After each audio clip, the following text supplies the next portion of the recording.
haddaad haween furtaan baa ilaahay yidhi inta aydan u galmoonin asaad see u magacawdeen meher waxa weeyaan nin iyo gabadh baa isguursaday meherkiina waa la sheegay markii shardi maaha yacni meherku marka hore in la sheego laakiin waa la sheegay markii guurku dhacayay waxaa la yidhi $10,000 $5,000 $1,000 baa meherku yahay waa la magacaabay $1,000 oo meheraa la sheegay ninkii inankii iyo inantii intaanay guri wadagelin baa la murmay la isqabtay waxaa la go'aansaday in la kala tago labadii qof gurina may wadagelin waana isqabteen waxay go'aansadeen inay kala tagaan maxaa la yeelayaa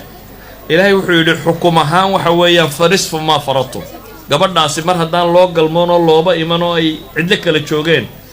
meherkii waxay leedahay nus haaf bay leedahay badh meherka badhkii bay leedahay laakiin ilaahay wuxuu leeyahay ilaa an yacfuuna aw yacfuwa aladii biyadihi cuqdatu nnikaax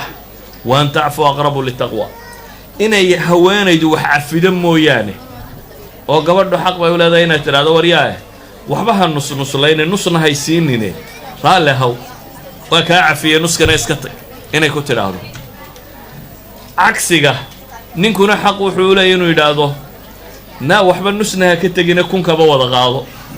inuu wada siiyo ilaahay wuxuu leeyahy wa an tacfuu warragow inay wax cafidaan ayaa aqrabu litaqwa idan markay noloshu labada qof ugu adkayda ahayd inay kala tagaan ayaa ilaahay wuxuu leeyahy subxaana wa tacaala masalati alcaf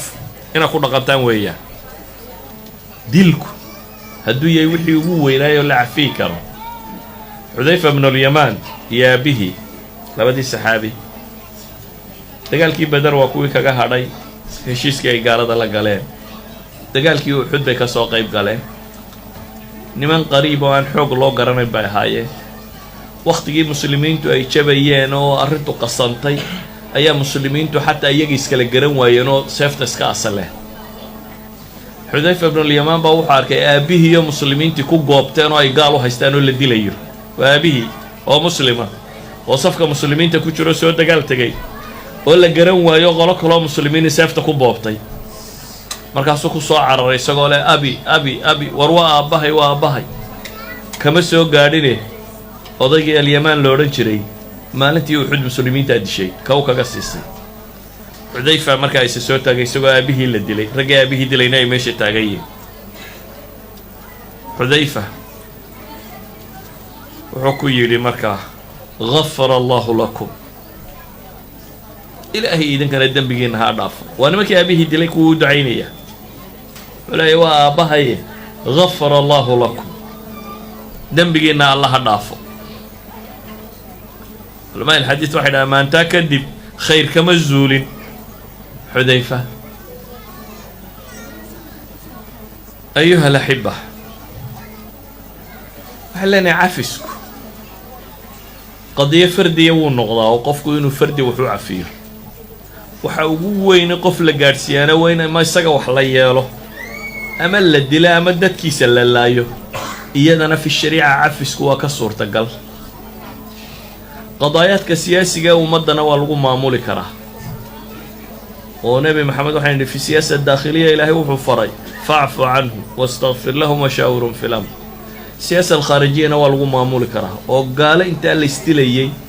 ayaa uu nebigu cafiyay calayhi salaatu wasalaam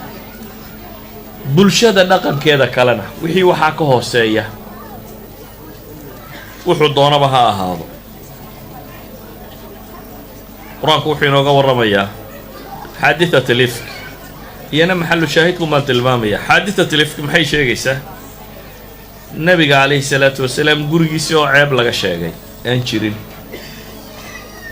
ceebtaasi dadkii ismoodsiiyey waxaa ka mid a niman munaafiqiin oo ka qayb galay iyo niman saxaabo oo run mooday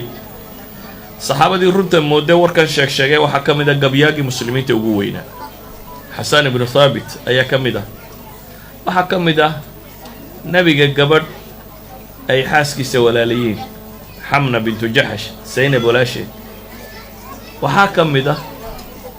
saxaabi yaroo kale oo mistax ibnu athaath la yidhaahdo oo raggii soo hijroodaya muhaajira mistax ibnu athaath hooyadii iyo abibakar waa habro wadaag marka Abi Bakar waalid buu ugu toosan yahay isla markaasi Abi Bakar dadkii fuqarada ee muslimiinta uu nafaqay jiray wax siin jiray waxa ka mid ah Mistax iyo hooyadii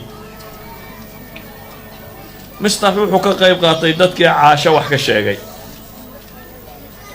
muddo bil abaa warkaasi magaalada Madiina ku jiray oo Ilaahayna aanu waxyi ka soo dejin arrintaaba ka warramaya dad badan waxa la isku dayay laga dhaadhiciyay inay run tahay waxa kale waa cirdigii nabiga wax laga sheegayo bil kadib baa Ilaahay qismada Qur'aan ka soo dejiyay sheegaya Caashi inay bari tahay wax ceebana inaanay samaynin saxaabiga lagu hafraynay inuu isna bari yahay wax ceeb aanu samaynin Abi Bakr radiyallahu anhu wuu cadhooday markaa ومن عادة أبي بكر ما قرنا يسوي تغانين أبي بكر نن آد وكلول بوها مركو عروضه أبي بكر قصص كتب الحديث كوريان ونن كلول شرارة له لكن وحاها نن قبو وقبسومي مركا ويسقطه أبي بكر هو عروضه مركا وحكا عروضه نن كاتوليمية قرابة نما دوري واي إيه نتاير النبي محمد وقبا إلى واي إيه waxsiintii yadda dhowri waayay ee ka qayb galay way u cuntami weyday ninkan inuu sinaba isagu ka mid noqdo dadkii Caasha wax ka sheegay laakiin Abi Bakar waxaan dilayaa iyo baabka ma marina wuxuu yiri waxba damba ku siin maayeen kala kaxee wuxuu go'aansaday ninkan inuu wixiisu ka haysto waa intaa Abi Bakar wuxuu go'aansaday ninka tolka iyo qaraabadaba ay yihiin ee waxsiinaya biilayay ee haddana ka qayb galay Caasha warkeedii inaan wax damba siinin warina kala kaxeeb ku yiri waxba damba aan ku siin maaye Ilaahay baa Qur'aan soo dejiyay Abi Bakr la hadlayay inta lamida wala yatali ulul fadli minkum wasa'a Ilaahay wuxuu dhiyay dhaaran kuwii Ilaahay barwaaqada iyo nimcada dheeraadka siiyay dhaaran inay fuqarada iyo masaakiinta iyo muhaajiriinta wax siiyaan yay ka dhaaran baa Ilaahay yiri ee maxay sameeyay leeydi marka waliyafu waliyasfahu ala tuhibbuna an yaghfira Allahu lakum ba Ilaahay wuxuu leeyahay ha cafiyaan oo ha ka jeestaan ha ilaabaan arrintaas ha cafiyaan war miyadan jeclayn ba Ilaahay in idinka ba Ilaahay dambigeena dhaafo Abi Bakr wuxuu yiri Ilaahay waa jeclayna dambigeega dhaafto wixii uu sii jiray dib ugu qoran waa waqaf inda al-haqq ba Abi Bakr saashi isweydiinta le waxa weeyaan adigu Ilaahay baa ku abuuray oo ku nimceeyay oo ku caafimaadiyay oo wax ku siiya imisa goor baad caasidaa imisa goor baad haddana baridaa maalin kasta macsiya naga dhacda midaad xamatay midaad maagtay waxaad sheegtay maalin kasta cisiya ka dhaca haddana inaad yaa rabbi tiraahdo kama zuushid Ilaahu dambigayga dhaaf Ilaahu waa qaldamay dambi dhaaf tiraahdo Ilaahina wuxuu ku ballan qaaday haddaad soo noqoto inuu ku dhaafayo Ilaahay wuxuu leeyahay la tuhibbuna an yaghfira Allahu lakum idinba inta waa samaysan anoo idin nimceeyo idin abuurto idin leh ayaa wixii aan idinku nimceeyay waliba igu caasidaan ba Ilaahay leeyahay meedan idinba jeclayn aan ugu dambigeena dhaafo idan haddaad ba jeceshay in Ilaahay ku dambi dhaafo adiguna basharka inta dambi ka gashay iska cafi waxay nagu filan qisatu Yusuf aan hore uga warranay Nabi Yusuf oo walaaladii intay u tashadeen god ku rideen oo dabeetana godkii ay ku rideen uu ka ratibmay in la adoonsado inuu dhulkiisii ka fogaado inuu xabsi galo xabsi ka soo baxo madax haddana isagoo noqday bay mar labaad hafreen oo markii Suwaacil maliga inanka yar loo qariyay waxay yidhaahdeen in yasriq faqad saraqa akhu lahu min qabl hadduu kani wax haday walaalkiisii hore tuugaha waa hortaagan yihiin waa ninkii godka lagu riday waxaa loo sameeyey oo hadda madaxa ayaa haddana waxa lagu leeyahay tuug baad ahaan jirtay ila garan maayana way isagii bay la hadlayaan markaasuu ka xishooday inuu ku yiraahdo idinka tuug iyo imtixaan baa ahaan jiray ayuu ka xishooday muxuu yiri Ilaahay Quraanka wuxuu ku tilmaamay wuxuu yiri فأصرها يوسف في نفسه ولم يبدها له أنتم شر مكان نفتو كو قرصدي با إلهي يدو كرو ما أورنين هوستو حكيري نيديسا إذيك هكا شر بدن يوسف ما غيسان إذيك هكا شر بدن بهوستكي نبي يوسف وعين كاسي مركي ولا الذي يباهنو يمادين وحكو لا تثريب عليكم اليوم يغفر الله لكم canaani maanta korkiinna maaha buu yidhi ilaahay dembigiinna ha dhaafo weliba canaani korkiinna maaha ilaahay wuxuu inoo tilmaamaya qadaaya almujtamac inay tahay wax lagu xallili karaa cafisku haddaynu hoos uga soo daadegna ilaahay wuxuu ina barayaa qadaaya alusra wax lagu xallilo mushkilaadka usriga haddaynu nidhi mushkiladda dowladda waa lagu xallili karaa khaarijiyan iyo daakhiliyan labadaba haddaynu nidhi qadaaya almujtamac waa lagu xallili karaa cafwi animaadda kuwa guriga usrada ilaahay wuxuu leeyahy yaa ayuha aladiina aamanuu ina min aswaajikum wa awlaadikum caduwan lakum faxdaruuhum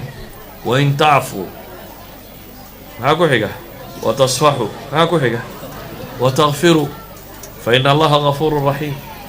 ilaahay wuxuu leeyahay carruurta iyo haweenka iyo duul baa ka mida col idinla ah ee digtoonaada laakiin maxaa la yidhi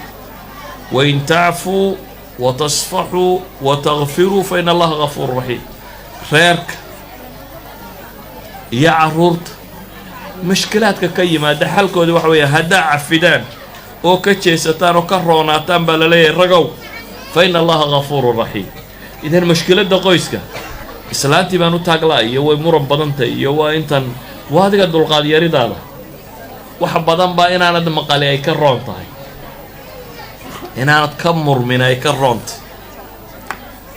aan idhaahno gurigu goormuu uga adagiyay nin iyo gabadhe isqabaa markay kala tegayaan soo maaha hadday go'aansadaan inay isfuraan macnaheedu ma iyagoo ay faraxsan yihin bay isfureen may waa laba reer oo xal waayey inay wada noolaadaan waxay ka quusteen wada noolaanshiyihii waxay go'aansadeen inay maxay inay kala tagaan bay go'aansadeen ilaahay wuxuu ina leeyahay subxaana wa tacaala wain طallaqtumuuhunna min qabli an tamasuuhunna waqad faradtum lahunna fariida fanisfu ma faradtum إلا أن يعفون أو يعفو الذي بيده عقدة النكاح وأن تعفوا أقرب للتقوى بإلهي